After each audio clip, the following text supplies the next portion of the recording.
Nothing seems to go right. Melodies don't sound right. It's true.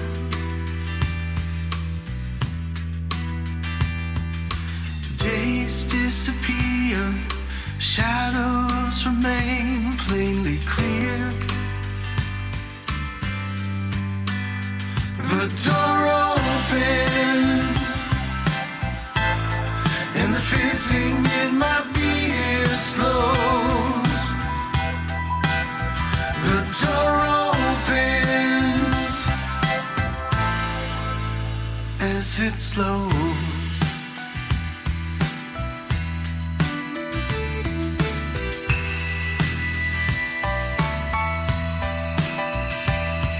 I see a shade of something moving like a blanket in the wind.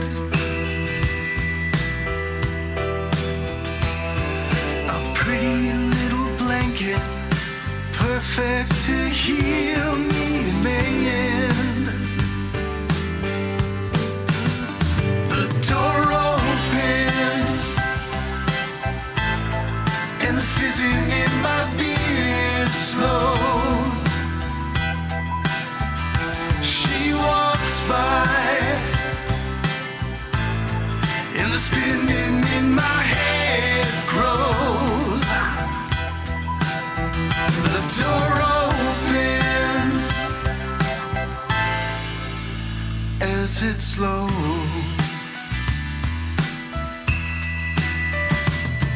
I wish that I was pretty, more pretty than reflections look tonight.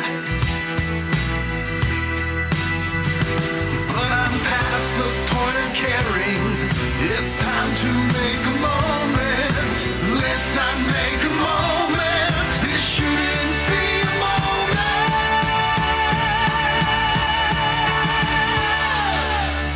The door opens, and the fizzing in my beer slows. She walks by, the spinning in my head grows. When the door opens, and the fizzing in my beer slows. As she walks by, oh, she walks by, the spinning in my head grows. Watch it grow, watch it go. The door opens, and it slows.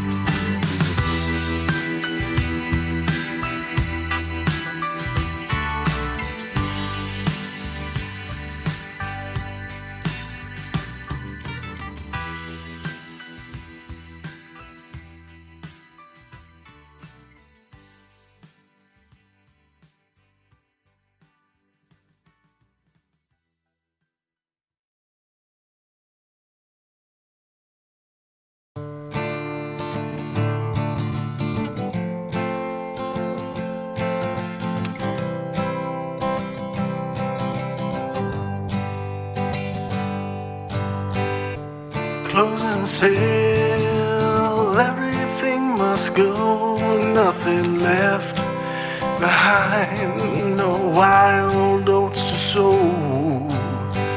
It's out of my way, I'm done now, you see. You took the meat, but not my bones, now throw away your key. One foot out the door, persistent, you are frozen in time. Oh, I love you slips out of my mind. So sail, set sail, a little bird. Just go and set sail. Set sail, set sail, a little bird. Just go and set sail. I'll take my ship away. As the storm rolls in, I hope the wind is with me, and I hope you've learned that the pirate within me is sworn to the truth. Live or die by this rule. Something old and something new is the treasure within me. As sad as it seems, you will come to know what it all means to me. Set sail, set sail, little bird, just go and set sail. Set sail, set sail, little bird, you just go now and set sail. Some pictures and some memories, ones I can't forget, on the crest of my black heart. You best not forget that the pirate never loses. He always collects one way or another. Now you can clear up all your regrets of the time you set sail with that pirate from the sky. You will remember him until that day that you die. Set sail, little bird, now come on, just set sail. Set sail, little bird, now I want you to set sail. Set sail, oh little bird, now I want you to set sail.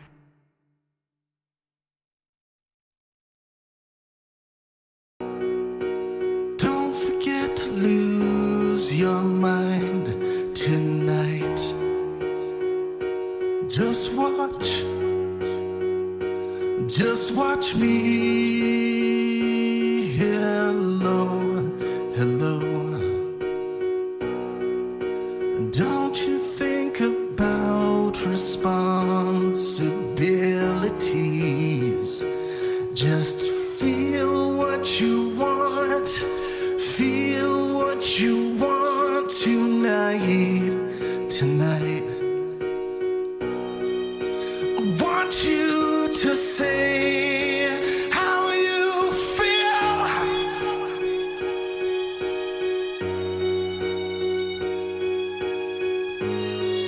I want you to tell me I'm no good. We'll send you on your way if you say so. You try to, but you see me staring back at you. I'm staring back at you. So have another dance with me, my dear. Move your hips like this, it's clear. I'm what you need as a tear falls down. I want you to say how you feel.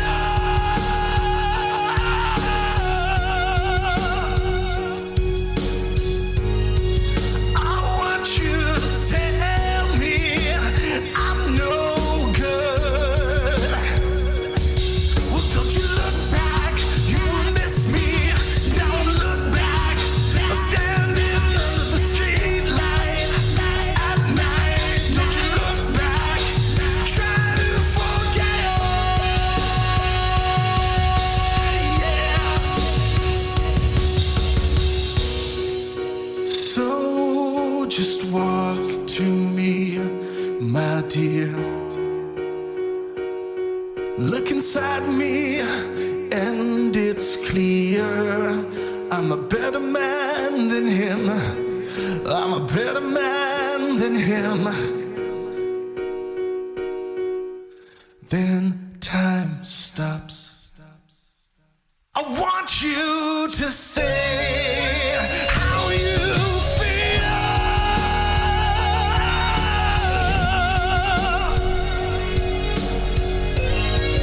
I want you to tell me I'm no good. Well, don't you look back, you will miss me. Don't look back, I'm standing under the street light at night. Don't you look back, try to forget. Yeah. So just walk to me, my dear. Look inside me, and it's clear. I'm a better man than him. I'm a better man than him. Then time stops.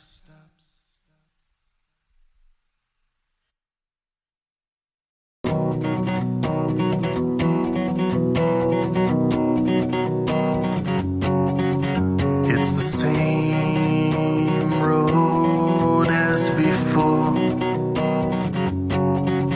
and I wonder who I'll see this time. Just to touch the water and swing through the trees. Home is at memory away.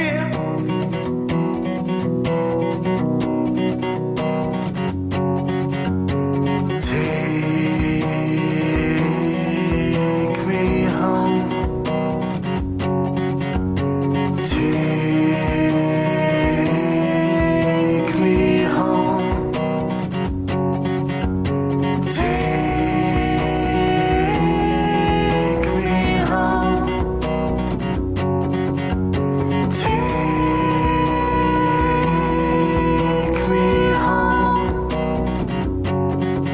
Come to think of it, I've never felt so free. My tunes are a blaring, consuming that mountain breeze. It makes me so grateful to be alive. Home is a memory away.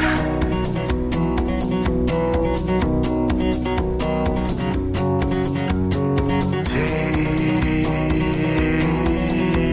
me home.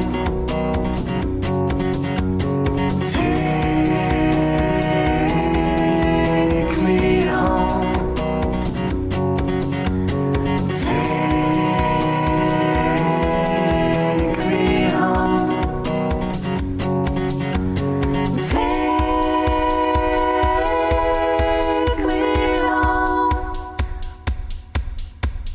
Take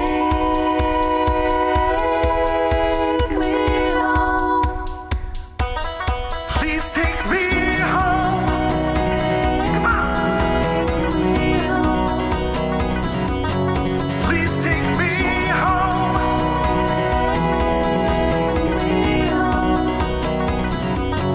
Please take me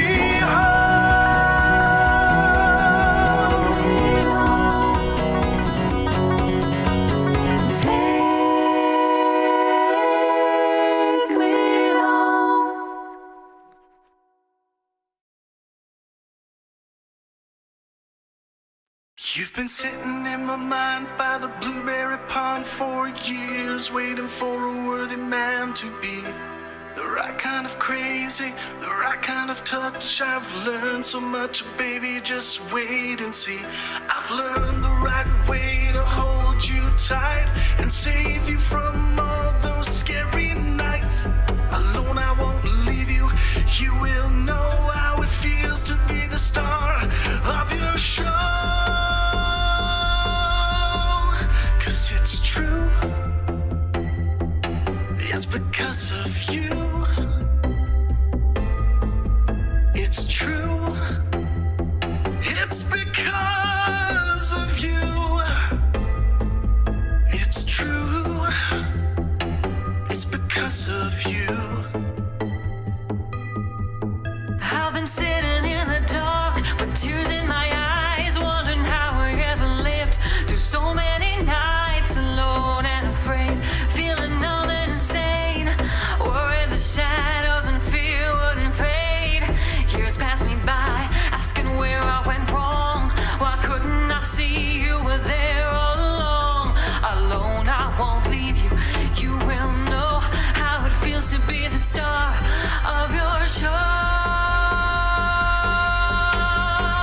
because of you.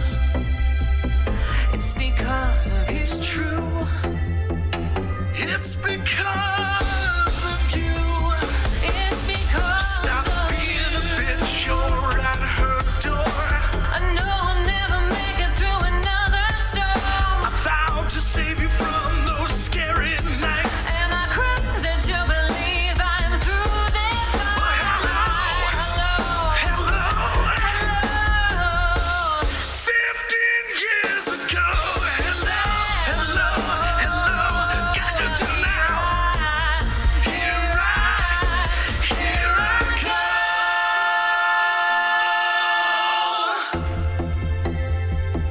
It's because of you. It's because of It's you. true. It's because of you. It's because of you.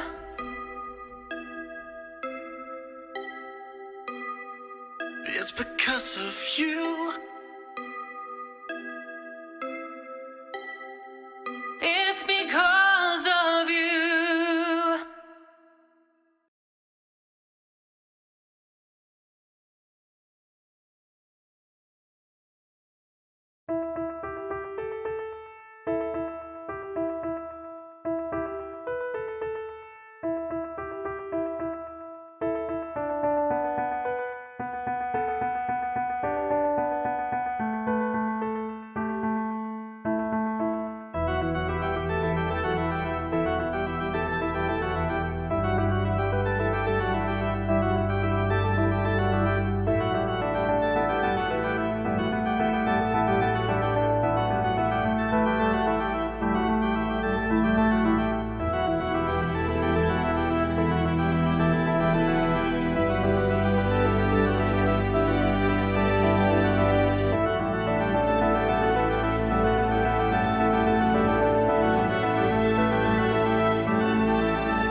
We need to be able to have conversations without feeling like we're going to say something that gets us thrown in jail because people happen to be offended.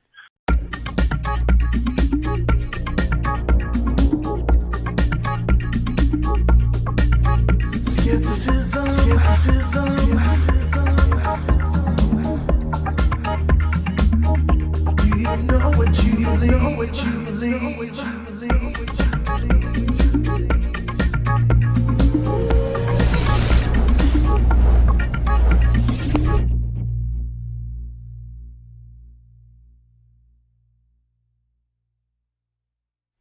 All right, folks, we are live with another episode of Test Your Skepticism. I am Travis Pangburn. For those of you who don't know, call me Trav, call me T, call me Trevor. I don't care. Just call me. Nice to be with you all again. It's another Sunday. This is Test Your Skepticism 5. Jeff Karsten says, "You're beautiful." No, you're beautiful. And I want you to call in. Let's open up Skype here and see what we got. So much has been going on. Elections. Biden cheated. Where's your evidence, folks? Let's see the evidence for your claims. Just a little flavor text, to get the blood boiling. I'm an atheist. Trump is not a racist. Biden is not a pedophile. How does that grab you? Call me. The number's on the screen, 1940-580-2114. I now have Skype open, and I am ready. You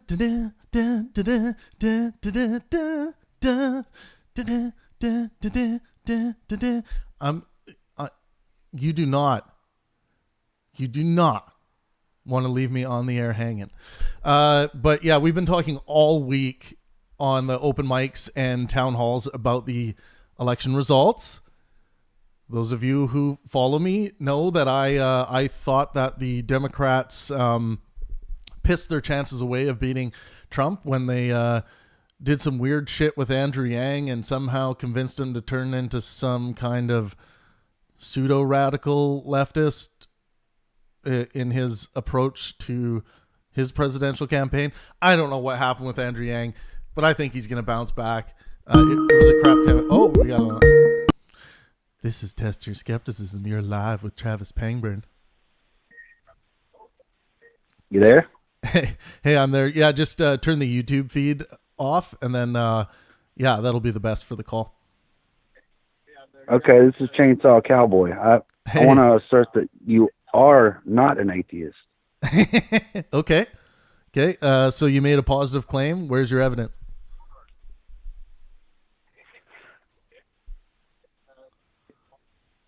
Yeah, just turn Do you truly believe that there's nothing? You have no evidence there isn't a God, right? I mean, that there is or there isn't, right? So that's not how the burden of proof works. You make a claim, and then you have to demonstrate your claim. So the default position is a baby's born into the world. Say you're in a tribe somewhere. A baby's born into the world, and they start, getting fed by their mother, and then eventually they grow up. They do some hunting, some gathering, some work, and things like this. And then someone comes along and says, "Hey, I got this book, and this God exists." And then the kid says, "Oh, interesting. Why do you believe that?"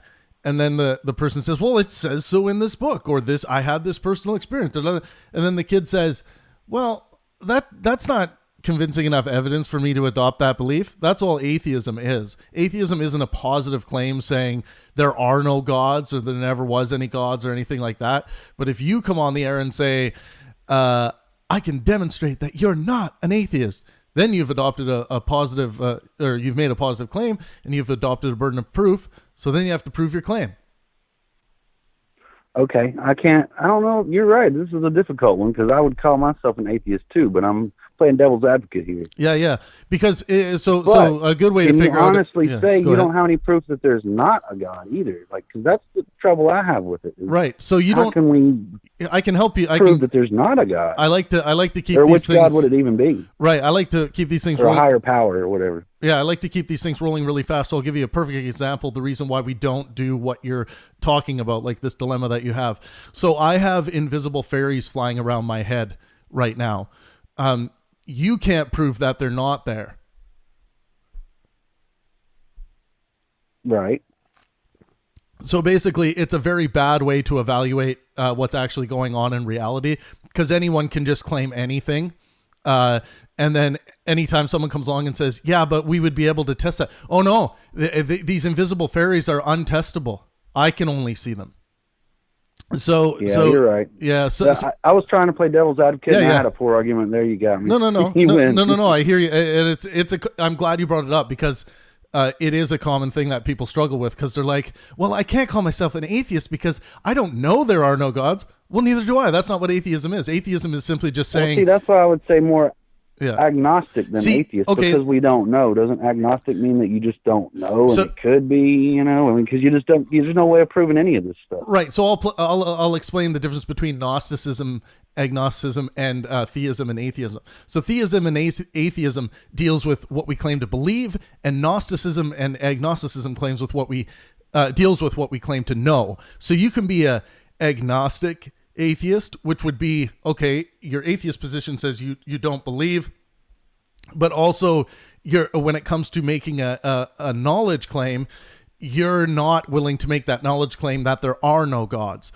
But you can also be a Gnostic atheist, which I'm happy to argue that position as well, which is to also claim on top of your atheism. It has nothing to do with atheism, but the Gnosticism part is to claim there are no gods, which I'm happy to claim to the same level of certainty that I'm willing to claim that there are no invisible fairies flying around, there are no leprechauns, there are no Santa Claus does not exist. I'm willing to claim it to that level of certainty. So there are no gods to that level of certainty. So I think that sorts it out pretty cleanly. We need claim makers to demonstrate their claims, and if you're going to come and claim like, oh, I spoke to my grandmother in the spirit realm, and you're just going to say, I heard it in my head. What mechanism are you using to differentiate between my imagination and grandma in the spirit realm? It's quite an extraordinary claim. Yeah. Well, you're good at explaining this stuff, man. Good job. Yeah, thanks. Did you have anything else, or should I move on? You can move on. I might call you back later. Yeah, I really nothing else going on. I really appreciate it, brother. Later. Thank you. Bye. That was a good, quick call. We sorted some things out. Very important distinctions between agnosticism and people be like, I'm not an atheist, I'm an agnostic, because I don't claim. It's like some of the most famous intellectuals in the world still make this mistake, and it's just because they haven't listened to anyone talk about their atheism. But yeah, it's like, guys, the reason why I promote skepticism, just so you all know, and I usually like to start off the episode like this, it's the mechanism we use to separate bullshit from reality. It's the same mechanism you use when checking the toilet paper to make sure that your butt is actually clean. That's the most simple, relatable example. You're checking your work. You're trying to separate bullshit from reality. You don't just want to believe on faith that your ass is clean. You want evidence. So apply that same reality to the rest of the beliefs that you have or claim to believe, and get rid of the self-righteousness. Don't feel so self-righteous in your beliefs. Don't make claims that you can't demonstrate. Alexander MB, welcome, and thank you to Alexander and Michaela, our lovely moderators in the chat. Call me right now, 1-940-580-2114, or you can join me on Skype. The mods will drop my Skype ID. Feel free to call me in. If you think that Biden has rigged the election, if there's some kind of conspiracy happening, I want to hear why you think that, and I'll probably be able to sort you out, because as far as I can see, there is no positive evidence towards any kind of conspiracy happening with the voting. But a few things to get you going. I'm an atheist. Trump is not a racist. Biden is not a pedophile. I need to replace this in the text. Oh, that's the wrong one. For those of you who are interested, I use OBS for the broadcasting. I want to add not a racist, just like Biden is not a pedophile. Yeah, people make the human eye argument for the creation argument. So I'm just going to assume, usually we have lots of theists calling in, that you've all finally found your way to reason. You've reached the age of reason. You don't need your God belief anymore. You can take it with a grain of salt, like Jordan Peterson.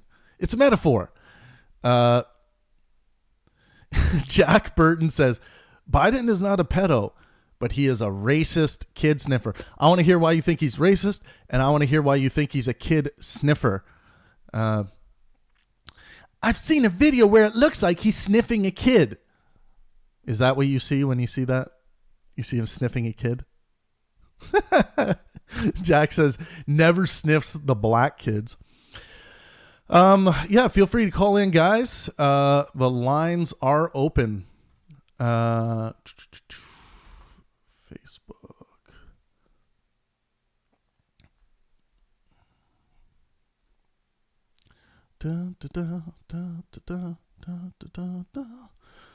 Plagued by Earth says he wasn't sniffing kids. Then why does he have a nose? Smoking gun.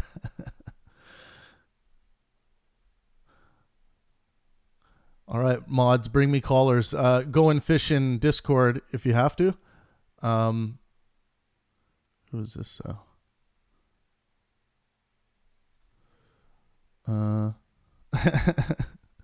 Chainsaw, feel free to call back. Yeah, we typically we've had a constant stream of callers, but I understand. I get it. A lot of people want to sit and stew in their own irrationality. They don't want to be challenged, and it takes a lot of guts to call in. So I do appreciate anyone that does have the stones to call in.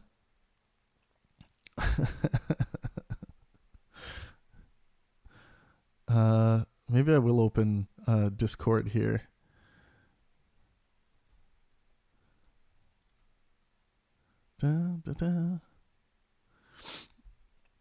How is your guys' Sunday, by the way?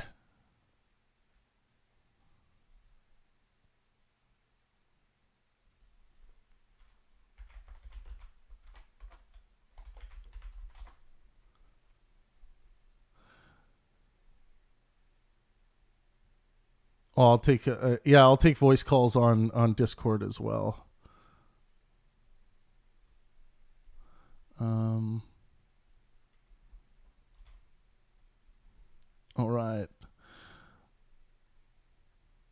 All right, Deniability, you are live on the air.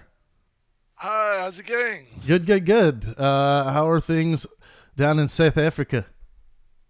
We're getting there. We haven't gone to what.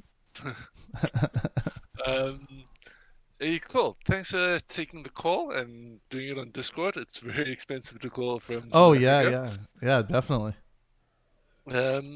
So yeah, I've been trying to pick your brain on this topic of abortion because it's come into recent flux for me. I used to be on the pro-choice side mostly because I just dismissed the pro-life as religious nuts. Sorry, one sec.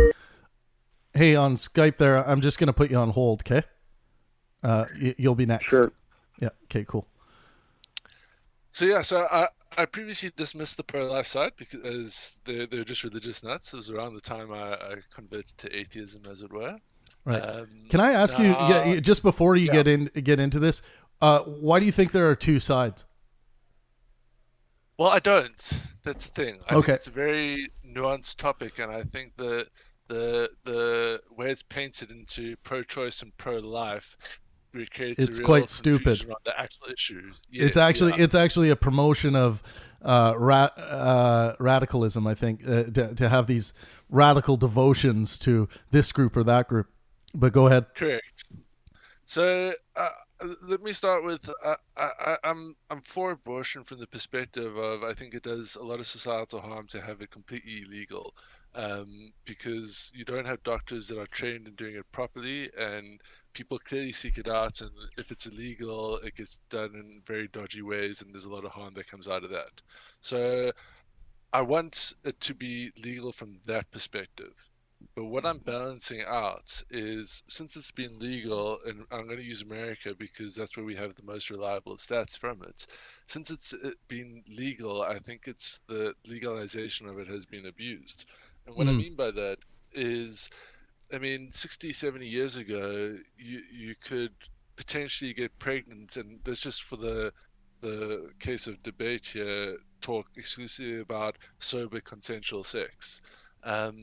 You could get pregnant on accident and it wouldn't be your fault. I feel like today we have the technology where if you're a sober consenting adult, you can 100% prevent getting sex, whether getting pregnant, whether through the use of multiple contraceptives or certain contraceptives that I believe to be 100% safe because I've been using for the last 10 years, or just getting fixed and not having the opportunity to get pregnant. Well, let's talk about the potency of sex and how it feels to have unprotected sex versus protected sex. So let's talk about condoms for a second.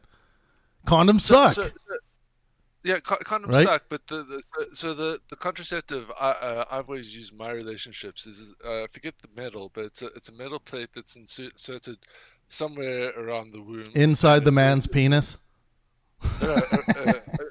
Sorry, in the woman. And, I know, I'm just bullshitting you. Yeah, as long as it's there, the woman is rendered completely infertile. She can't pass an egg. So if right. and it's a very cheap outpatient procedure. Yeah, you're talking about the what's it called what is that thing called? Chat, help us out. You're talking about it gets in it's like a T-shaped thing. IUD. Yeah, that's what we were looking for. Are you talking about the IUD? Yeah. I don't know the name, but my last two relationships, 3 and 5 years each, we used that, and we didn't use any condoms and didn't use any pregnancy pills, and we never got pregnant. Nice. And so if it did, let me get to the crux of this here. So if it did happen where you guys did get pregnant and she decided, oh yeah, this isn't the right time, I'm just going to go get an abortion, I'll see you later. You hold that, do you hold some weight on that as opposed to just like, because it's essentially kind of like taking the morning after pill, except a little bit later, right? Yeah. So, well, yeah, that's where I'm specifically struggling. Right. So let's just break this up. Like, let's talk 26 weeks to term sober consensual sex. I think abortion is wrong. There's I just can't get behind. And what's the 26? And what's the significance of the 26 weeks? I have an argument for that, but do you make the same argument about the pain neuron delivery? Yeah, in the brain. And, yeah. So I cut it off at 26 weeks. I say before 26 weeks, I don't care if a woman decides, I feel like I want to travel now at the 22 week mark, and they get an abortion. I really don't give a shit. I couldn't give less of a shit about that. But once the nervous system develops the pain neuron delivery system, I believe it becomes a partnership between the woman incubator and the infant, or sorry, the fetus to be carried to term to give it a fair crack at a life. So because you do have to draw the line somewhere. You will get some radical, morally bankrupt person that'll be like, woman's choice, absolutely. Up until the day that thing comes out, she can have it eradicated. Like, and it's just that generally never happens, but it's but people shouldn't say they believe that a woman should be able to do that. I'm not sure that it doesn't generally happen. Like the stats that I've seen in America shows it's only like 1 or 2%, but 1 or 2% happens between 8 months to term, and I don't think that's correct. That stat may be correct, but I think in actuality, there's only a few cases of late term abortions happening when, and this is why I created the term sebation. It's just a word I created. The sebation. I think people need to use that when doctoral intervention comes into play, and the fetus has to be destroyed because it's going to kill the holding mother. So I tend to create a new term for that so people don't get confused that with abortion, but those things do happen. I'm totally fine with that, but there was a recent law that the Republicans were trying to push from the, for lack of a better term, the pro-life side, where it would legally obligate doctors to keep babies that survived abortion alive, and the Democrats voted that down completely. Well, keep babies that survive abortion. Well, things that are being aborted aren't babies. Well, no, if it comes out of the womb and it can survive without the mother, why are we forcing doctors to kill it? They're not being forced to kill it. In medicine, they're making a judgment call whether they can. They typically do try to keep them alive. They're not being ordered to kill it. Then why would the Republicans be seeking legislation to force doctors to keep it alive? Because it's based on this irrational thing that never happens. It just never happens. Okay. And so that never happens. But I agree with you on one thing. They can put in a piece of legislation that simply says, after this date, we do everything we can to help the mother and the fetus get carried, or to give it a fighting chance. And of course, a subation, what I call, it's a new word. I want to add this to the clinical vernacular. A subation may occur, which means if the mother's life is threatened, they always do need to err on the side of saving the mother. I think that's important. Yeah. Got no problem with that. So let's get to where I'm specifically struggling. Sure. So Ben Shapiro put forward a potential sentience argument that I find convincing. It's been racking my brain, and it messes with my concept of 0 to 26 weeks abortion. And the reason, so the argument he puts forward is, if you abort from 0 to 26 weeks, it's the same moral equivalency line when you talk about someone that's gone into a coma from which they will awake. Yeah, I can eradicate that very quickly for you. Okay, let's go. So someone, when they are actually born and we count them into the census, we actually sign a moral contract with that person, and that person signs a moral contract with us as a society that they are now a citizen and they are protected under citizen law. We start it at that point legally, and from a governmental perspective, from a country moral perspective, we actually count that person as a citizen then.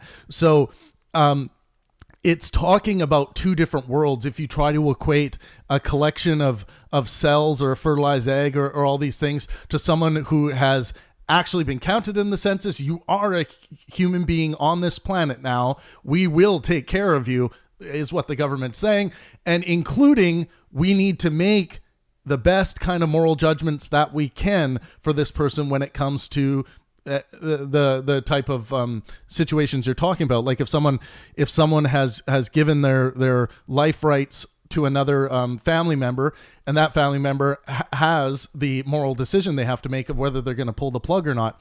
Now, if the judges say, if the doctor... Do they necessarily get that moral that choice to turn them off if the doctor says this person will come out of the coma in 3 to 6 months? So if the doctors say this person will come out of this coma and these are the list of things that typically that power of, let's call it power of attorney over their life, that power wouldn't transfer yet if they're the power to pull the plug. So there obviously has to be laws in place where if the doctors are like, oh yeah, they're in a, let's say, a medical induced coma or just they naturally went into a coma, but we do suspect that they're going to be awake in a couple weeks, not a human being in history. And this is where we need to focus on precedent. Not a human being in history has been in that situation where the doctor has said, yeah, they'll be up in 2 weeks or 3 weeks, has said, no, you know what, just pull the plug. That just doesn't happen. So let's go back to your thing about a citizen. Why do you place that on birth specifically? Well, it's not that I place it on that society. We as a social species have decided that.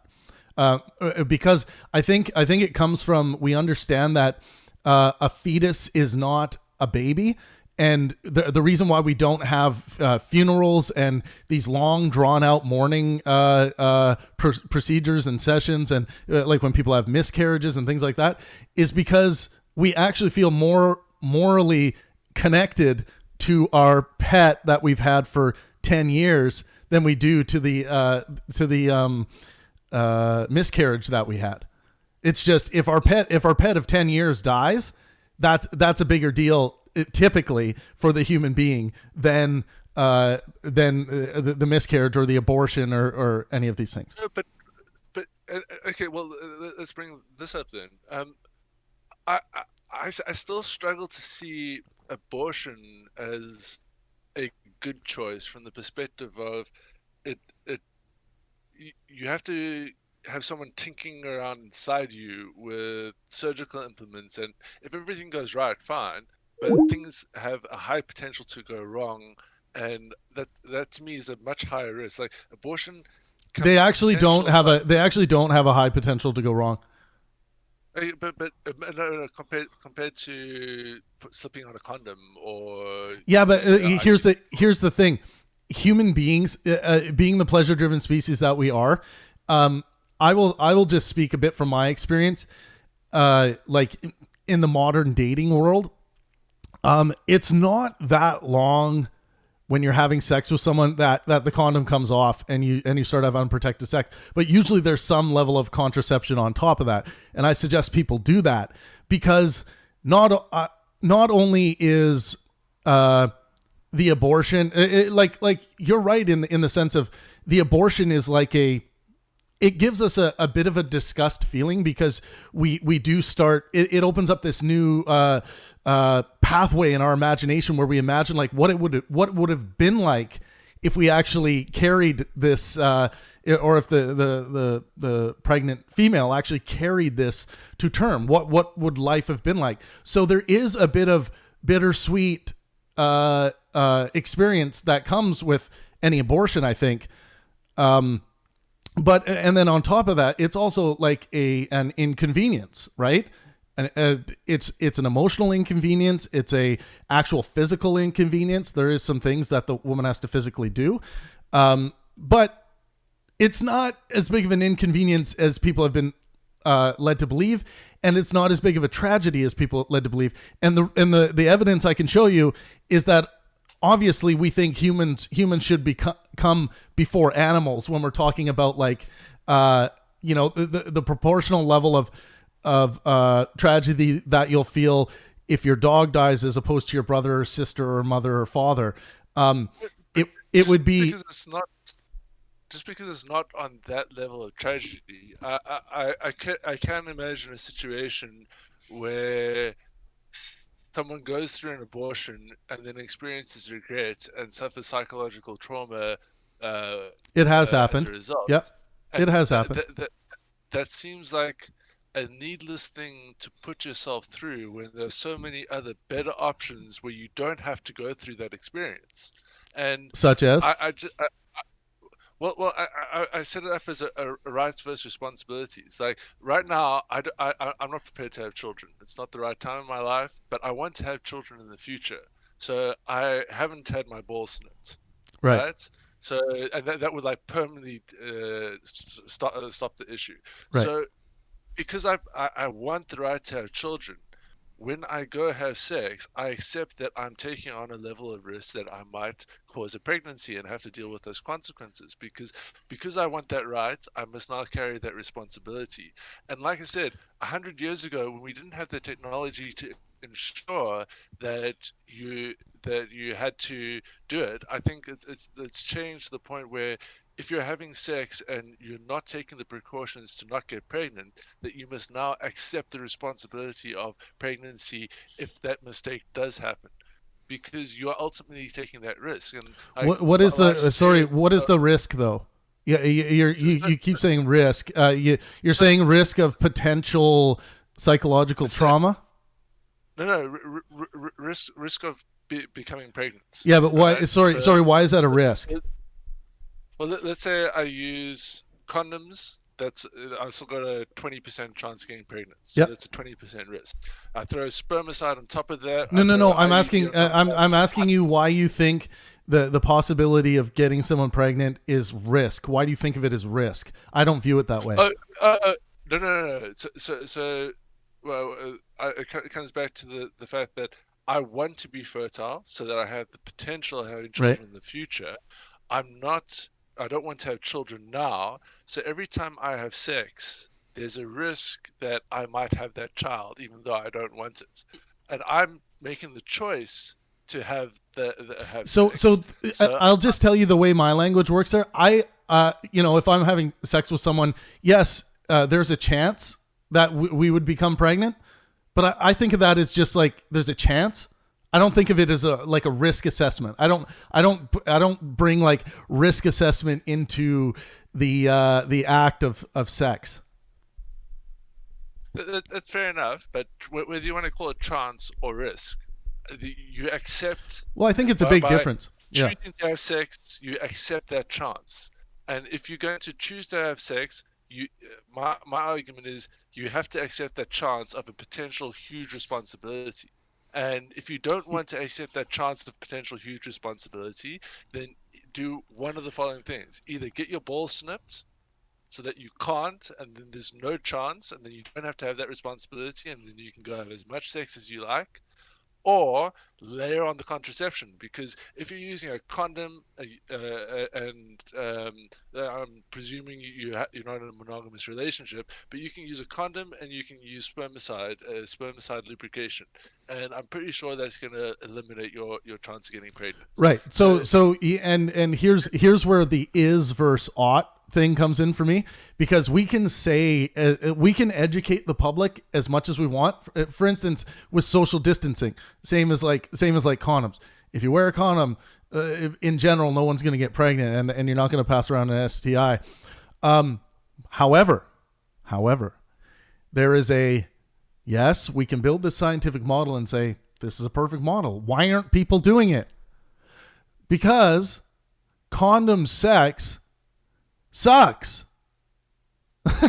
And just in general, and I'm saying, and my argument deniability is that simple human pleasure drive tends to trump most of these instances of where the condom should actually be involved. Yeah, but it's still so what you're describing is the free choice problem. So people are free and they have the freedom to make whatever choice they like, but in a free society, you're not 100% free. It comes with rights and responsibilities.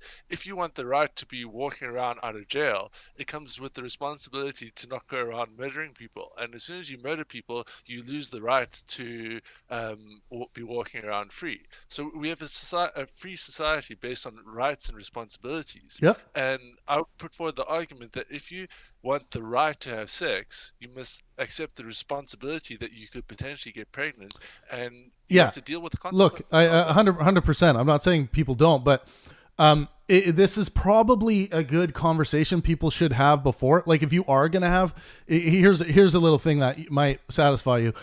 If you are going to have unprotected sex, you should have a conversation and build some trust with someone, and say, okay, if things progress into pregnancy, what would that look like? And then I've had those conversations before, and the girl is like, oh, I would be getting an abortion, and that alleviates some of that stress that you might have towards that. But you see, the reason I have a problem with that is you're essentially saying, because I want to now be irresponsible, I want to mitigate my requirement for responsibility with the right to kill. Okay, here we go. So there is no killing. There's no killing. No, but there's plenty of abortions that happen 26 weeks to term, so there clearly is. Plenty? How many do you think happen? And are they abortions or are they sebaceans? I do not think they're sebaceans. I think they're abortions. And if that number is greater than 1, it's wrong. So how many? Okay, late term abortions. I don't think percentages and stats happen because I'm trying to approach it from a moral perspective and trying to be consistent in my morals. Yeah. And my moral compass says it's wrong to mitigate irresponsibility with murder. Yeah, you're making a categorical error to call it murder.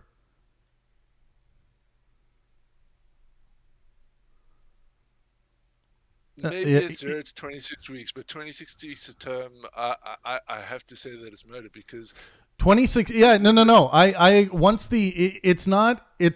It's not murder. I would call it wrongful termination, and there should be a penalty for it. After the pain neurons start being able to be delivered, there is pleasure potential there. There is a seeking of pleasure that can happen. So a way to sort out this whole debate, and if you guys haven't heard, just search Travis Pangburn abortion. You'll find my abortion podcast. It's kind of a monologue, but I talk about how if there was this law that was put in that really won't affect how things are going now anyway, because late term abortions really aren't happening. They're not a thing.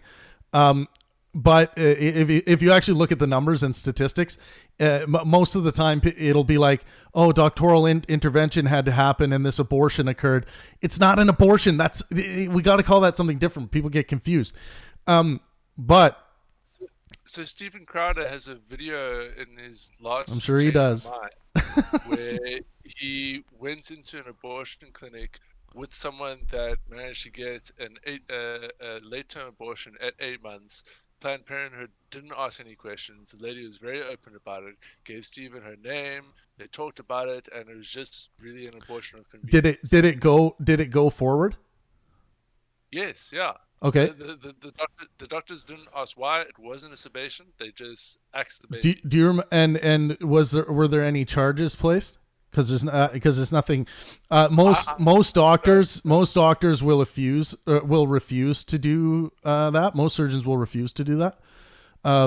But I would have to see, because Stephen Crowder's guilty of spreading false propaganda. He does it about Canadian healthcare. He does a lot of time with his little investigations. He takes one anecdote, which in fact, if this did happen, it should be stopped. But it's not murder. Murder is a categorical error. Murder is when you murder somebody. That is not somebody. That is a fetus. Murder is when you have intent to kill a human being. And a baby at 8 months that can survive outside the womb. No, it's not necessarily intent to kill. You can murder someone with well, I guess they might call that manslaughter. But yeah, I guess you're right. Yeah, you are right. Intent to kill. Yep. Yeah. But yeah, it's not a human being. It's a human fetus. All of these. Anytime someone tries to weasel in something like equating that to a baby, yes, after the 26-week mark, it should be treated as a potential baby. Yes. But it all comes from like people rubbing the woman's womb, and rather than saying, "Aw, your fetus is kicking," they say, "Aw, your baby is kicking." It creates a lot of confusion in people, and I think it stems from, or it leads to this irrationality of this false equivocation of, versus a baby that has been born successfully, healthy baby into the world, counted in the census, signed the moral contract with humanity. They are now being governed under the law of the living. The laws are different for the fetus. But I think again, this is what I was trying to get at. One thing they can do is write a piece of legislation to appease the pro-lifers, and put into the legislation and say you cannot have an abortion past this certain date. And then people would be like, what if it's going to kill the mother? That's a sebation. We need two terms here. Sebation, abortion, sebation, abortion. So put a piece of legislation in that just says you can't do it after this for any reason you'll come up with. Oh, and there are some crazy things that can happen, like after the 26-week mark, the expecting mother's husband will die in a car accident, motor vehicle accident or something, and they just want to get rid of it. They don't want it anymore. It's just they can't stand it. The government should step in and say, you know what, I understand this situation. We're going to give you all the resources possible, but the law is that you have to carry this fetus to term. And again, that law isn't really even dealing with anything that happens in reality. You might find a Steven Crowder anecdote, but generally this isn't a problem. And so some people will be like, well, then why the legislation? Just so you can actually point to that if, in fact, someone is trying to do this. It's my understanding that pro-life movement is trying to get that sort of reasonable consideration into abortion, and the pro-choice movement is completely against it. They just want the woman to have complete right as her body all the way up to 9 months, and I can't get behind that. That's completely irrational, immoral. If someone thinks that just because it's deep in my uterus, almost like I ask people sometimes, I'm like, do you think that you should be able to get an abortion 1 day before your original due date? And if they say yes, and then I ask them, well, what do you mean by abortion? Like, can't they just take it out of you? No, I want it eradicated. That's moral bankruptcy, as far as I'm concerned. But we have the technology to actually look at the brain and see when things are developing, when the pleasure potentials begin, and it seems to be around that 26-week mark. So that's where I draw the line for now, until I can develop my pleasure drive theory to a point where perhaps the pleasure drive doesn't even kick in until maybe a little bit later, or maybe it's a bit sooner.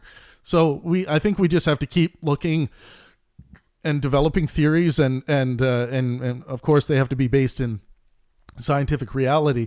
But yeah, that's what I want to see for the future. Hey, cool. So I'm going to leave you on this topic and let you get to the next caller. But I'm coming for you on Canadian social healthcare. I'm still doing my research. And I'm going to leave you with this. I'm going to leave you with this statistic. In the United Kingdom, hailed as one of the prime and best national healthcare systems in the world. I didn't know that. I didn't know that it's considered that. Maybe it's just opinion here in South Africa. A lot of South Africans want to go to the UK for the NHS. The NHS's own their own stated goal is to treat all cancer patients within 3 months and 75% thereof. And currently, they're only reaching 62%. Is that in Great Britain? That's in Great Britain, and that's self-reported by the NHS. Okay. So, in the UK, on the NHS, you have basically a crapshoot of being treated for 60%. That's roughly 62.3%. So, with that statistic, I'd be interested to see how vital cases are treated versus more common cases of cancer. Well, with cancer, as soon as you pick it up, you want to get rid of it. Like yes, you do. But let me tell you something. There is a difference between like a severe malignancy versus a very minor malignancy that moves incredibly slow. We can actually determine this. But when we do look, the goal is to The goal is to be able to take care of cancer patients as soon as possible, of course. True, but now my argument is still the private sector does that better. And in South Africa, we have a very well-developed private medical sector that does a lot of innovation for the globe. We have some of the best leading cancer researchers and cancer surgeons on the planet. And my dad got 3 years ago, he got a very rare form of skin cancer in his face. And he got it surgically removed, and touch wood, I mean, you can only really claim him 5 years after, and it's only 2 years, but touch wood, he's cancer free for now from that operation. And That operation, including plastic surgery to remove it, all the CT scans and all the medical doctors and 3 days in hospital, cost a total of 15,000 rand. Divide by, at the time it was 16, so we're talking $1,000 for a cancer cure. And that's in a fully privatized system that's not highly regulated. Yeah. I mean, ours is cheaper than that, and the treatment happens faster, and it's not private. It's a mix of private and public. I'm still doing my research on Canada, but based on my research on the UK. Don't just take my word for it. Cheap. Do research it. But I'm gonna come for you. Okay. On your I can't wait. Fucking rights. All right. Thanks, brother. Very cool. Cheers. Talk to you later. All right. That was Deniability. You guys know him from our open mics and from our group chats. The lines are open now. Call me on Skype, or you can call me on Discord. Join the Pangburn Discord, by the way. That's where we hang out all the time. We have a lot of fun there. Any topics, we will discuss any topics on Discord and live on the air. No topic is beyond. What are we beyond discussion? What are we seeing here? It looks like there's some people talking about gods. Call me. Tell me why you feel so attached to your God belief. Yeah, it looks like there were some people in Discord wanting to call. Michaela might have had some lined up here, or Alexander. Looks like Mama Ra was going to call. But yeah, lines are open, guys. 1-940-580-2114. Again, if you want to hear in more detail, my views on the abortion topic, check out my podcast. Just search Travis Pangburn Abortion. All right, you're on Test Your Skepticism with Travis Pangburn. How's it going? All right, it's Chainsaw. Give me a topic. I'll discuss it with you. Chainsaw. So, what do you think about the presidency? I think there is some shenanigans going on with it. You think there are some shenanigans? Yeah, I think there's some slight shenanigans going on, but I can't prove it. I'm not.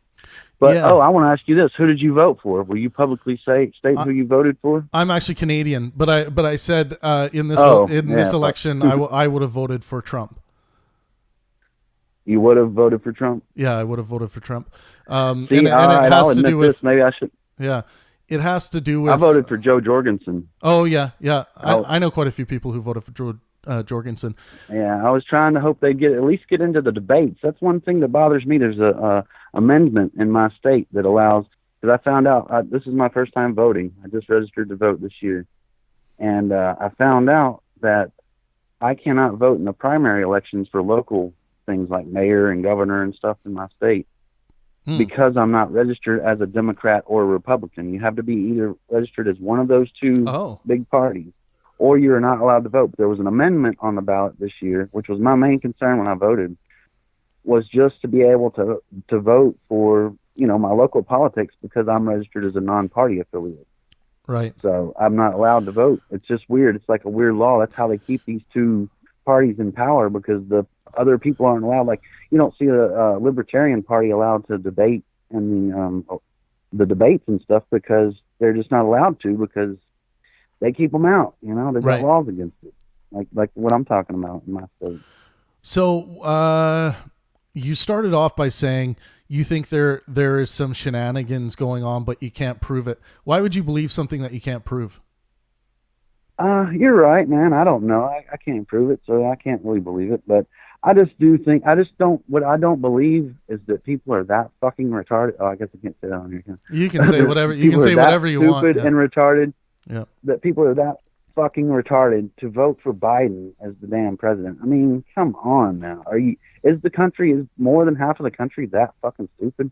I mean, I don't like Trump either, but yeah, goddamn Biden is fucking worse. So my thing my thing with Biden, I look wouldn't. at their track record. But Harris too, you know, it's like Yeah, I wouldn't be able to cast a vote for Biden when he's so apologetic to the radical extremists on the left who cause violence, attack people, spread hate and racism. Like Black Lives Matter is just a racist organization. They're just pure racism. If you guys want to see more details on my ideological war against Black Lives Matter, just go to thewarofideas.org and you will see my my war terms there for Black Lives Matter, which we are going to be ramping up that ideological war in a big way very soon here. So, do you know anything about those old videos of Biden where he's like saying racist stuff, but it might be taken out of context? Where he's like, yeah, you know, he's like saying, I forgot what he was saying, but it was like something racist sounding like about monkeys on a bus, or I don't know what it was. My thing on that is that we need to take into consideration how people grow. Like we can go back if we go back far enough in history, we can find colloquial racisms that were more common to utter back then compared to now. And I think it's irrational to not take into consideration the time that people were in. And I think you could probably do that on Trump's side and Biden's side and anyone's side, Hillary Clinton's side, all these people. If you go back far enough, you're going to find them saying something that was everybody's got some dirt on them. Yeah, was colloquially understood as not very racist at that time, but it was kind of more like some people might say race realism or something like that. But you know what? I don't give a shit when I'm voting for someone. I don't give a shit about their political correctness. I want to know their ideas and their policies, and ultimately, most importantly for me, is their level of skepticism, how they apply skepticism, do they know how to think properly? And that's very hard to find in politics. You often get people who are just good script readers, and they don't read or think for themselves. Yeah.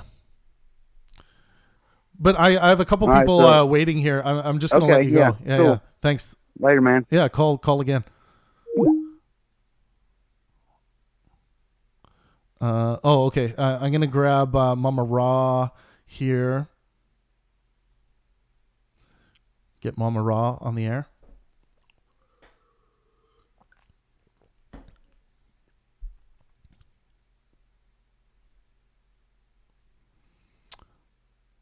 The lines are open, guys. I'm calling Mama Ra on Discord. Wanted to chat. But feel free to call. Juan then said something about God belief. What did Juan? Hey, Mama, are you there? Hey, how's it going? Good. You're live on the air. What do you got for me? I wanted to talk about election interference, and I wanted to kind of get your opinion and see if what you thought about the election getting swayed by social media, polling software, and interference at the polls. I thought I heard you say earlier you thought there wasn't mass voter fraud at the polls. So there's no evidence positive of fraud. What we have is a lot of conspiratorial lines being drawn. So if you were going to claim, if you want to take the positive claim that there is voter fraud happening, I would want to know what your evidence is outside of it seems as though, you know. Well, what do you think about like Corey Lewandowski and the court order in Philadelphia not being the court order not being enforced by the local sheriff? Which court order? Can you outline that whole situation? They were having trouble getting access to the polls. Conservative poll watchers weren't let back in. You mean okay. So basically, what you're saying is that they were having a hard time getting the amount of access they wanted to supervise, right? Is that what you're saying? Right, and if you're not if you don't have poll watchers, the votes don't count. So right. I mean so they did have poll watchers, right? But not as close as they wanted to be.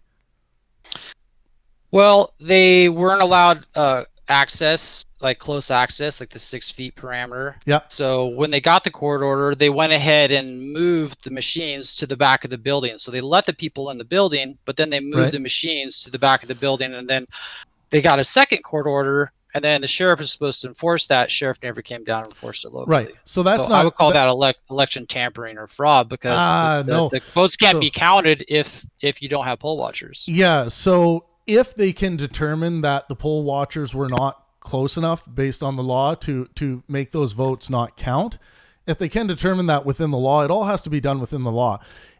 Then that's not evidence of fraud. This might be a reason to further investigate, but it's not evidence positive of fraud. What it is a reason to make sure to check that the rules were followed.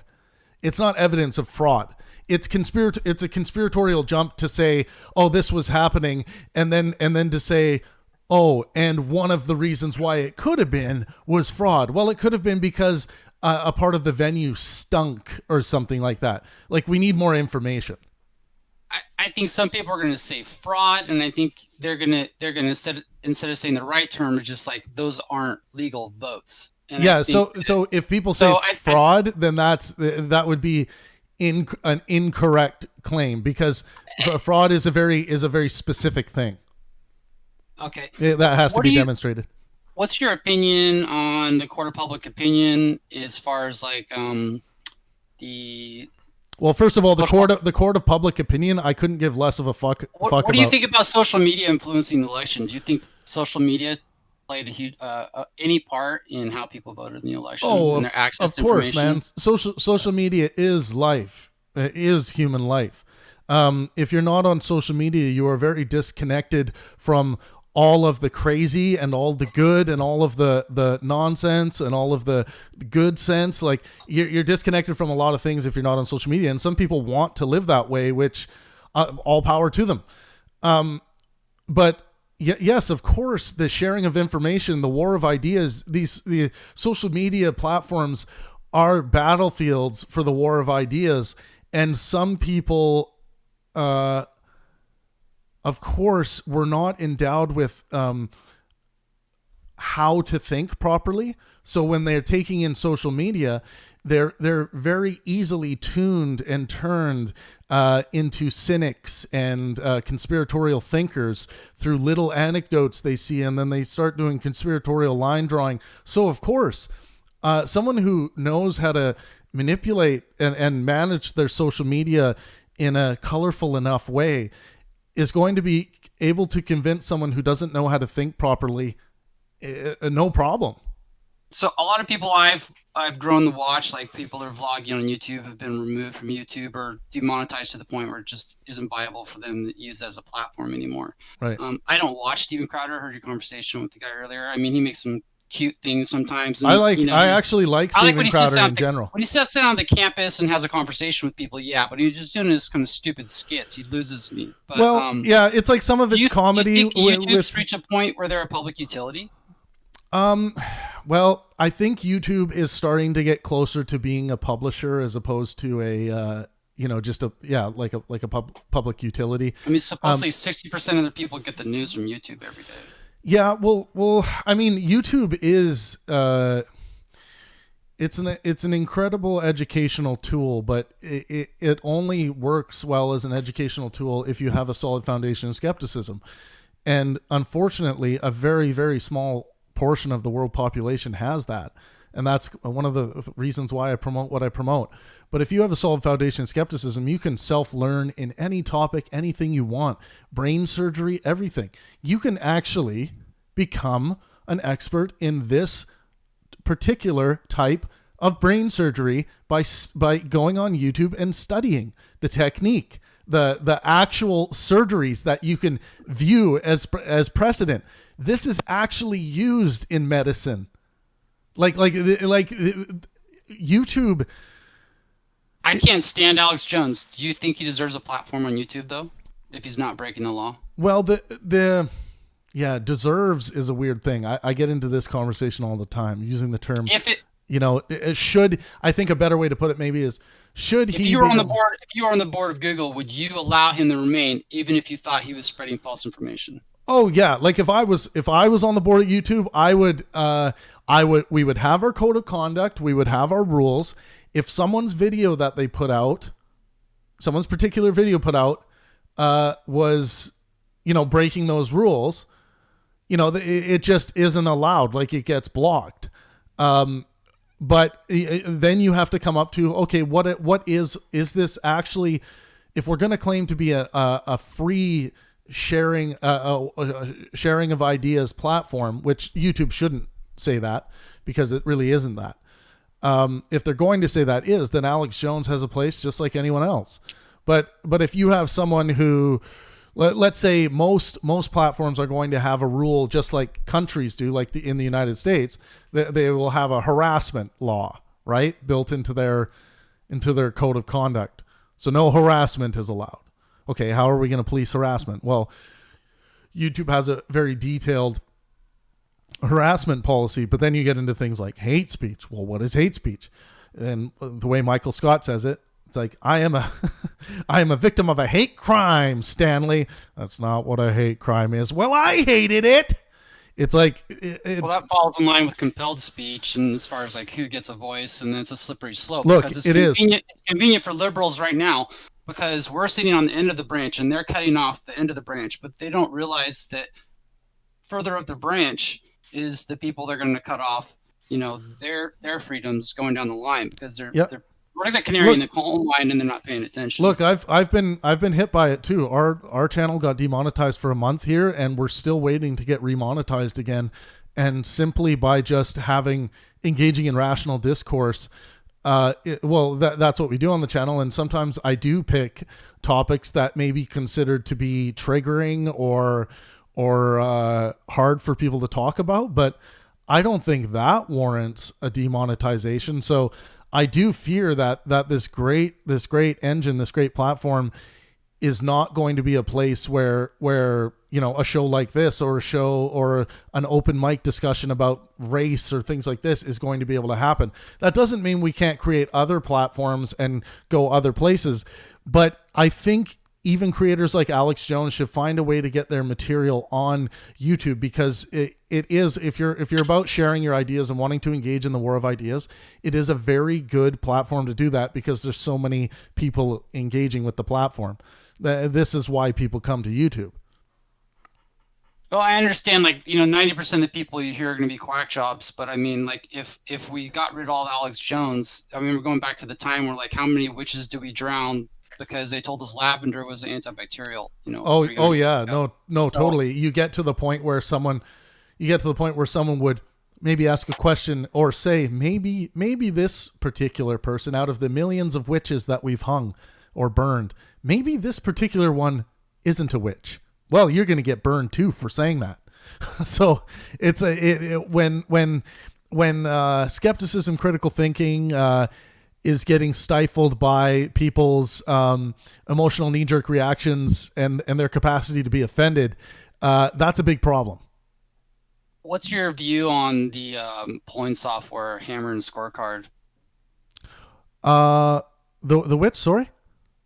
Do you know anything about Hammer and Scorecard? No, fill me in. I haven't heard that. So Hammer and Scorecard is the polling software that a lot of the machines use across the nation. For voting or just for polling? For voting. Oh, for voting. Okay. And that's where they had that 6,000 vote flip that went from Trump to Biden. I don't remember if it was Wisconsin or Michigan. Sounds like Biden did really well. 6,000 votes. I mean, mistakes happen. They happen every election. What are the possibilities? Where's your gut reaction? Do you think that there could actually be mass fraud using these systems? Well, I think gut reaction, anyone who has gut reaction to anything should filter that through their skeptical foundation and actually come to a reasonable response to that. Again, this is possibility versus plausibility. Is it possible that there is some fraud happening here? Anything's possible. The possibility doesn't interest me as a skeptic at all. You're right. Plausibility. Conspiracy theory, and that's my friend sat around in 2016 watching Hillary's reaction and seeing that her whore, why didn't this work? And then looking at the Hammer and Scorecard now and being like, hey, did they not implement enough votes in 2016 for that to work? People were the same thing when their particular political party doesn't win. They're always there's this addiction to going down this conspiratorial line rather than just sitting there and looking in the mirror and being like, well, you lost. It's like some of these people just have didn't hear those all powerful words George Carlin used to talk about when they were young. You lost, Tommy. No participation award for you. You just lost. It's like, and Trump is another guy. It's like he could have probably probably really benefited from more of those situations in his life at a younger age. Something you might want to look into is the Transition Integrity Project. It's a group of social media board members, politicians that got together to make sure there was a fair election. And there's a lot of hubbub that's going on about that. I don't know how much you know about it. Well, we already have the Supreme Court for that.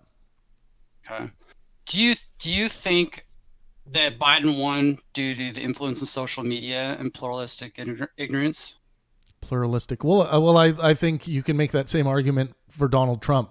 So whenever someone says, do you think Biden won because of these reasons? And I've been talking to a lot of people. I've been getting a lot of calls, people asking me my take. And I love having conversations with people about this because I find the human psychology aspect amazing of how you find yourself as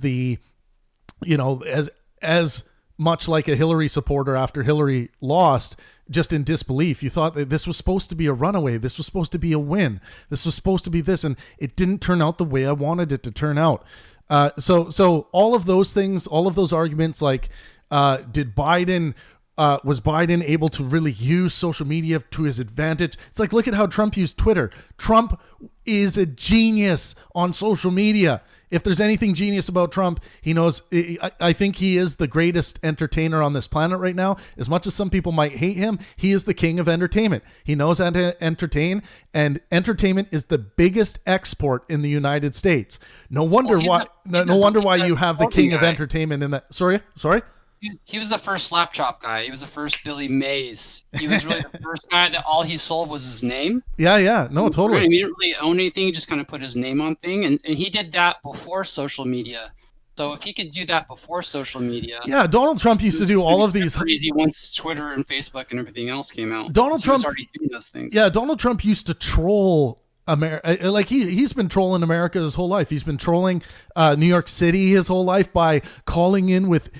You can tell it's him. He calls in and acts like he's like his media representative, or he sends in like a note from Trump's press department where it's really just, you can tell it's him that wrote it. He's been trolling and entertaining society for a long time with some of his crazy large business deals. Some of them that don't work out, some of them that do really well. He's just fucking entertaining, and he is. That's why when he was voted in 2016, people were just like, "Oh my god!" I'm like, "What are you guys talking about?" America is Donald Trump, chief export entertainment. I'm not saying the temperament or the personality necessarily, but the entertainment king of the chief export of entertainment. The king is in the king's chair. What do you think about AOC tweeting? It's been deleted, but I'm sure it has. Her calling for people to keep track of friends and family members they knew that voted for Trump. AOC is a joke. She has been led to believe by all of these radicals who stuff things in her head. She's been led to believe that she has original ideas and she's a good thinker and all these things. And this self-righteousness, cuntiness that comes out of her, she is one of the most self-righteous people I've ever seen deliver her information in the way that she does. And it's just like, it's almost like a preacher. Like when I see a preacher engaging with a script they've been running for a long time, the script is being piled into her head, and then she's starting to think for herself. And, I'm going to think in this radical social extremist way, and that's going to be great. She has had, and I feel bad for her because she's been led to believe that she is some kind of political genius or genius thinker of some kind. And most of the time, the stuff that comes out of her mouth is just crap, racism, harmful social extremist nonsense. She is a racist. She you in so many things she said. She looks at white people with disdain because they're white. She is a racist. So I'm from Northern California. I've been here for 20 years. I grew up in Southern California in like farm fields. So like all my friends were Hispanic. I've seen a huge difference in paradigms in California. I sold products at a farmer's market for years, seen the ultimate hippie, and I saw that phase of coexist, tolerance, and then I'm seeing this pluralistic ignorance where it's like, hey, we all think alike, and if you don't agree with us, then we can't be friends with this person. And I feel there's more of a push for Democrats to push away the conservative friends than conservatives to push away the 100%. You don't have to. Yeah. What do you think about this idea now that it's not good enough to just push away your friends? We need to start keeping track of the people that voted for Trump. Yeah, and follow the lines of like Mao and Lenin and Stalin. I mean, this is the social. This is the social extremism that I have great disdain for, and I fight it every day of my life. People engaging in social extremists. Yeah, let's get this list together so we know who the people are that we need to cancel. You know, it's this cancel culture cunty crap that is passed around by these pseudo intellectuals, pseudo thinkers that think they're thinking correctly, but really they don't even know what skepticism is, and that they don't know how to separate bullshit from reality. They don't know how to interpret the scientific method. They're just they will take scientific data and they will make their crazy conclusions about what they think the scientific data means. And while the scientist is like, well, let's not jump to conclusion, their loud ass self-righteous voices, the world is going to crumble in 10 years. Ah! And then it's like, what are you talking about? That's not what the climate science says. There is a huge problem I think it's probably the level of ignorance in the United States is baffling.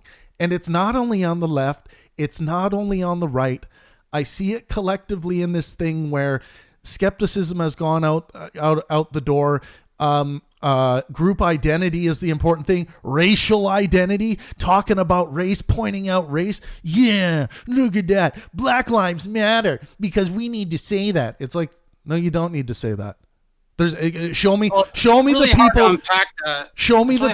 people that think Black lives don't matter. Show them to me. Even the white supremacists I've talked to, KKK members I've talked to, think Black lives matter. Those racists just don't want to live with black people, which I'm always like, you idiot. Everything that you might not like about a black person, it just has to do with their cultural upbringing. It has not a damn thing to do with their skin color, you turd.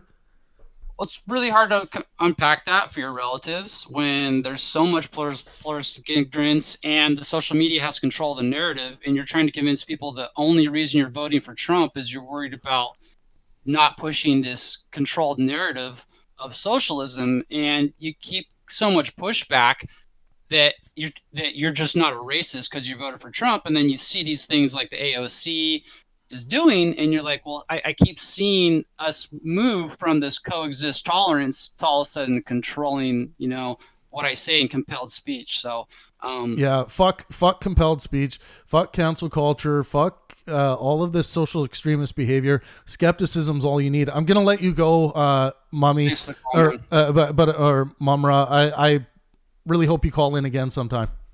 Appreciate it. Yeah, thanks. Guys, join us on Discord. Mumra just called in through Discord. Very simple to call in through there. Michaela and our moderators will drop the link. The lines are open. I think I'm going to take...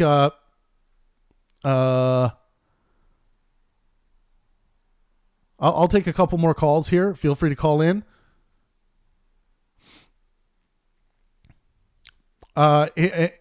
Hangity says, interesting comment. Most of us are dumbasses, but it's not a crime to be a dumbass. It's not a crime to be a dumbass, but if you find yourself in Dumbassville, if you find yourself the mayor of Dumbassington, upgrade your software. You can do it with the skeptical, with a solid foundation in skepticism. Skepticism is a fucking superpower, guys. You can become a self-learner if you just understand the method of separating bullshit from reality. It's a fucking superpower. Teach yourself mathematics. Teach yourself about pre-Big Bang quantum fluctuations. Teach yourself about the concepts of string theory or dark matter or details of evolutionary biology. It's all there for the taking, but you must start with a solid foundation of skepticism. You cannot start with cynicism. You cannot start with bias. Don't start with your fucking God belief, your Bible, and then try to interpret this crap. You don't need that crap. You don't need it. If you want to keep it as a metaphor, as a metaphorical structure, as a hierarchical structure, I hate that word. That's fine. Keep it. It's art. Art is good, but don't get that confused with the is aspect of reality, which we use the scientific claim to figure out. So the lines are open. I'll leave them open a little bit more. If there are no more calls today, we will call it there. But I would like to hear from Juan. Then that would be cool.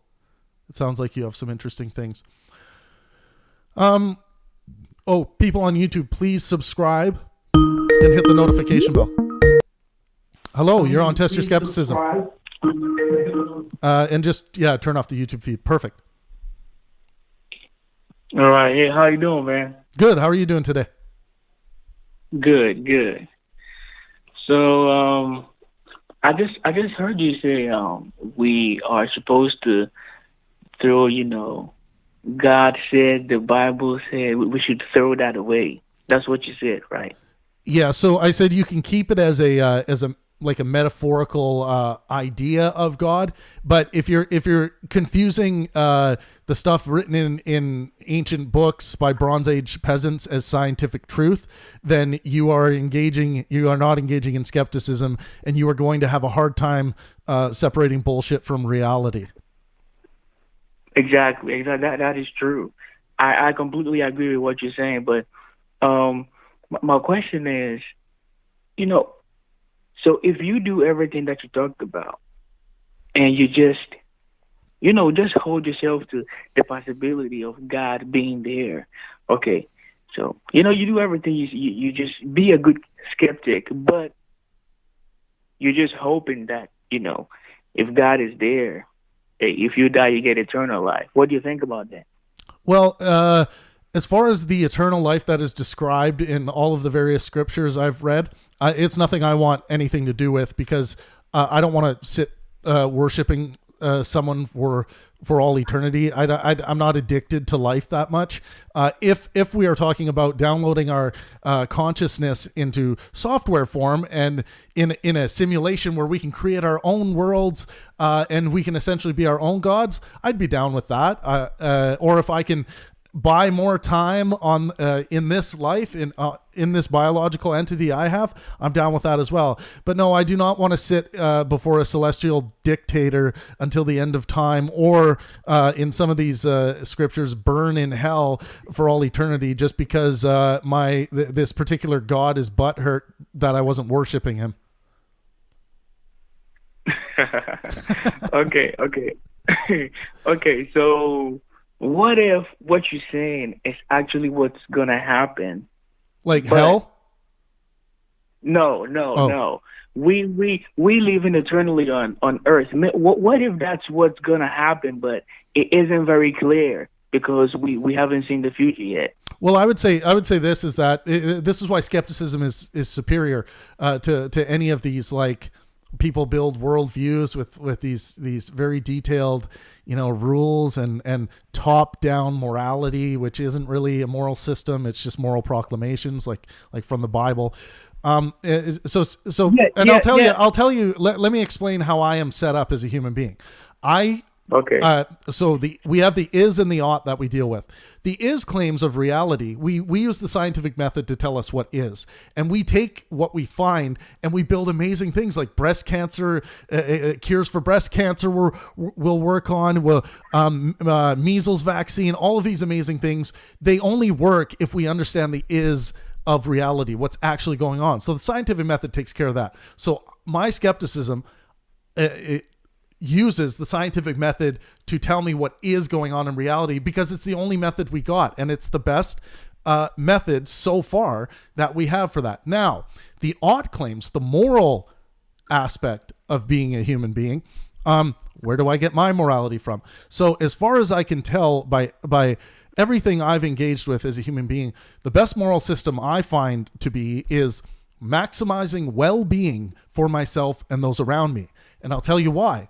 Because we can actually measure well-being with the scientific method.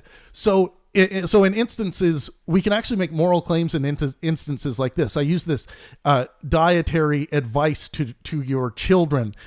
If a parent is saying to their child, you are only going to eat carrots because we are part of the carrot cult, and carrots are all we need to live a healthy life as human beings. I'm going to step in and say, that is immoral. And she'll say, well, your morality is just as good as mine. So I guess it's not immoral, but I have something better on my side.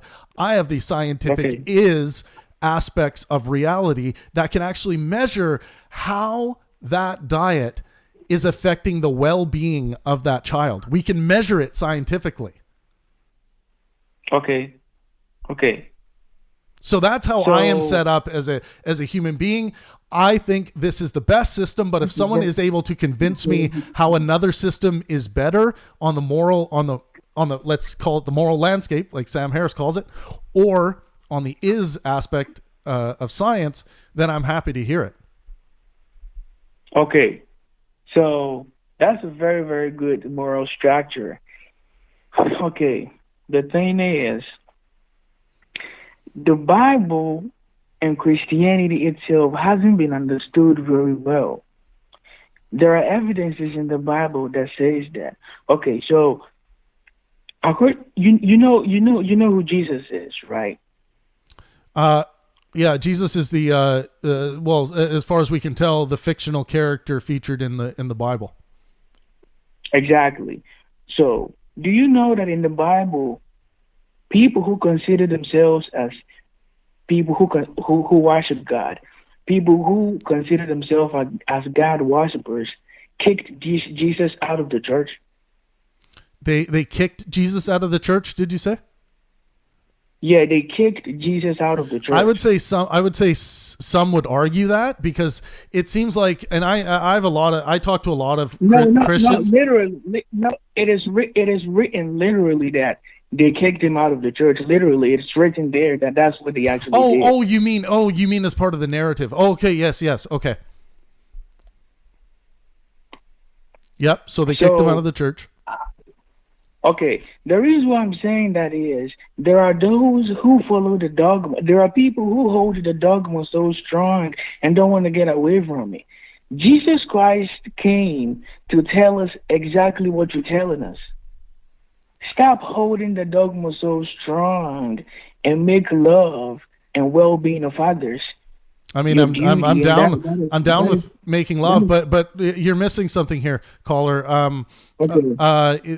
Jesus also endorsed all the old laws. So Jesus also said, I did not come here to abolish the laws of the prophets. I came here to fulfill them. And so if you look at all of the ancient laws of the prophets, it's just a collection of a bunch of immoral shit. You might find some moral stuff in there, but it's a lot of immoral shit. Like, if a man layeth with another man, like a man layeth with a woman, he shall be stoned to death. Yeah, I agree with you, and we should always keep this in mind that he was talking to a specific people at a specific time.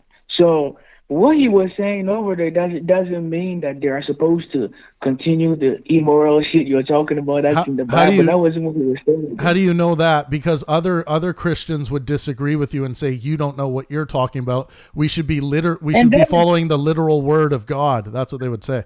And that is the reason why I told you that. Do you know that Jesus was kicked out of the church? I hear you. I'm trying to tell you that there are people who think that they are doing what's supposed to be done. But Jesus himself told them that is not what is supposed to be done.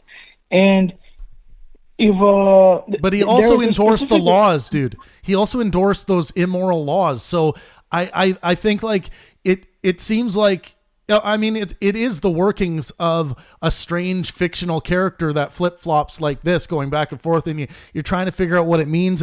But that's kind of the Bible in total. Like, there's a lot of contradictory stuff, and so it's kind of like what you would get if you get an inept mob boss from the Bronze Age who's trying to trickle down moral laws to his subjects.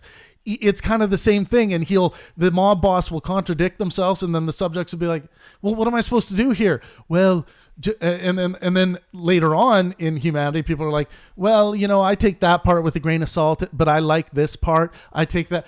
They're engaging with their own moral foundations. They're actually not engaging with the top-down God morality like they're supposed to be, according to the book.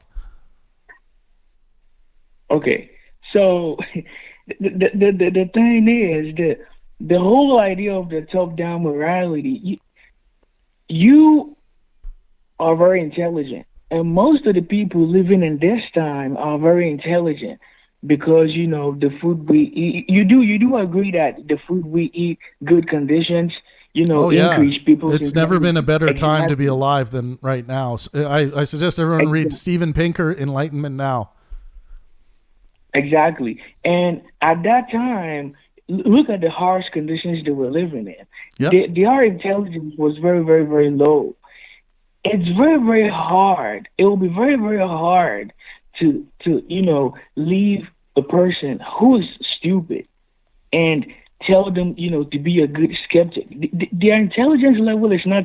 They don't have a high intelligence to even be a good skeptic. But I teach skepticism. I disagree with you. I teach skepticism to 5-year-olds, and they get it. Bro, wait. There are people. When stupid people, when you're doing this kind of things with stupid people, what they need is a straight structure. Yes, so and skepticism, sorting bullshit from reality. That's all skepticism is. I understand. There are people that are stupid. They cannot do what you're saying. Those people need straight structures so that they can follow, so that they don't perish themselves. Else, they will run everything to the ground.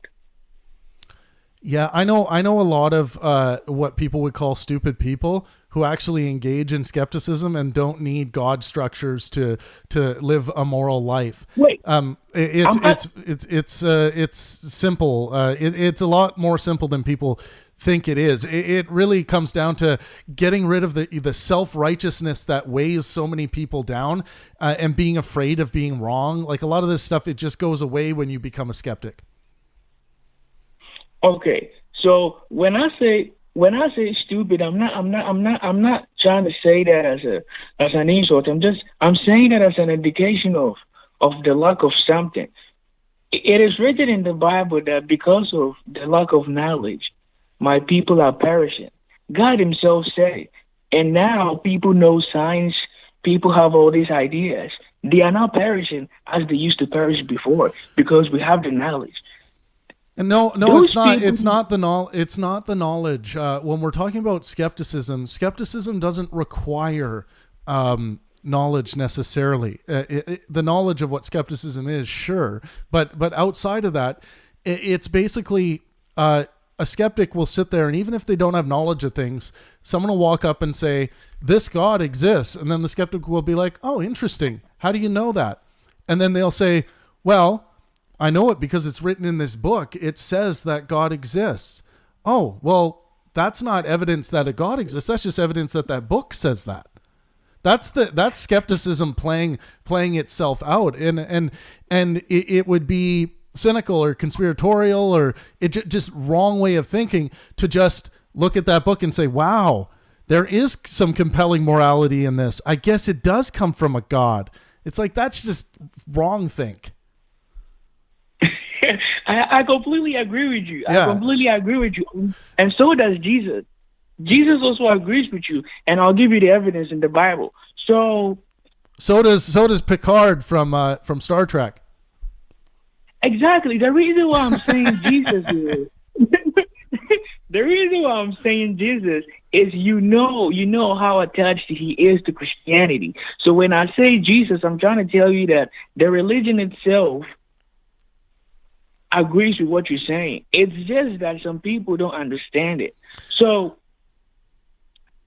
back in the day, if somebody has cholera, they have no idea what the cause is. They have no idea what caused it, and they think it's probably, a sin they committed that caused it.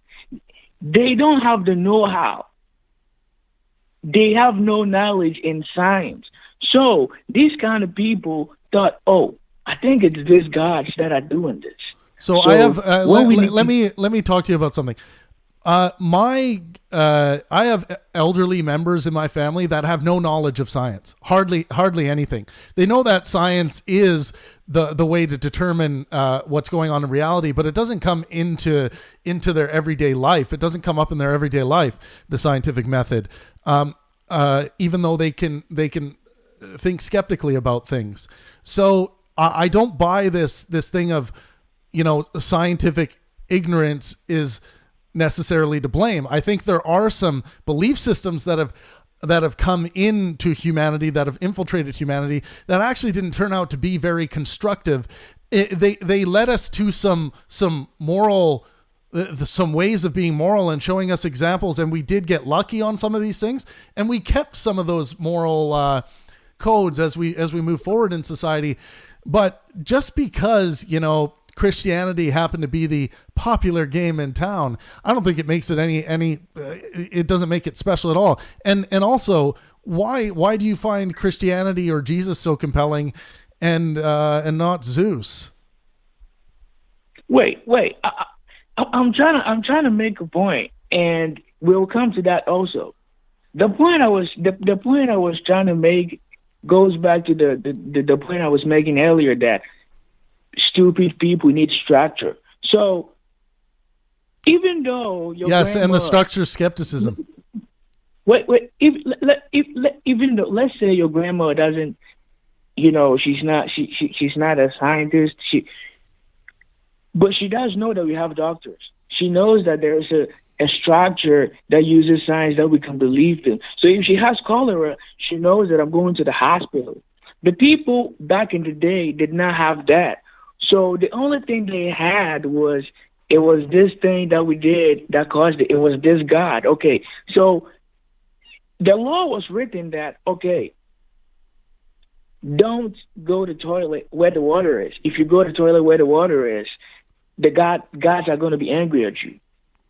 They could have just said that we understand that it's going to make people sick because waste is coming out of our body. It smells like waste. It is waste. And animals, very, very low cognitive functioning animals don't shit where they eat for the most part. A lot of them find other places to shit. Cats are a good example of this. Dogs eat their shit, though. No. You're going to be able to find examples of animals eating their own shit. Yes. And you're going to find some examples of human beings who get off by eating their own shit. But caller, I want to move on to another caller, but please, dude, please call me back again. I really appreciate your good faith discourse. I do, man. Bro, I'm okay. I'm going to have to leave, but I didn't get to my main point yet, but okay, well, call me back. Call me back again next week and join us on Discord. I love your discourse. I appreciate it. All right, man. We'll talk again. All right. Thanks a lot. Okay, guys, I'll take one more call. Thank you so much to the caller. That was interesting. There's a lot of people want to keep just some element. Can't I keep Jesus in here? Can I just show you how Jesus was this real moral character? If only the churches brought Jesus back into the. It's like, no. I think you've done a selective reading of the Bible. You're leaving some things out that you probably didn't know existed in the Bible. Read the entire Bible. Read Scripture. If you're interested in Scripture, read the entire thing. through your skeptical foundation. Don't go in there cherry picking. You'll be able to cherry pick anything. You will find justification to hate and destroy homosexuals in the Bible. You'll find justification to love homosexuals in the Bible. You'll probably find a justification to be a homosexual in the Bible. You're going to find anything you want in there. So read it through your skeptical foundation and see what you come up with. Juan, then it'd be funny to hear from you. You've been looked like you've been talking a lot of shit in chat. Would love to hear it. Let's see. Well, actually, we're quite far into this episode. I might call it there. Yeah, I think I will call it there, actually. Guys, I really, I want to keep these episodes not too long and keep them nice and fast. But I really appreciate you guys stopping by today. Make sure you leave a like on this video, subscribe, and hit the notification bell. Hit that notification bell or you will never know when we go live. Every Sunday, this call-in show happens, but throughout the rest of the week, we are live having group discussions on the air about interesting topics. So join our Discord. Please share this video and stream with your friends, your family. Invite them to Pangburn. Pangburn wants you. Pangburn wants to hear from you. We do. So thank you guys so much for engaging today. And this has been Test Your Skepticism number 5. Thank you to Michaela and Alexander for moderating in the chat. And as always, let art and science inspire.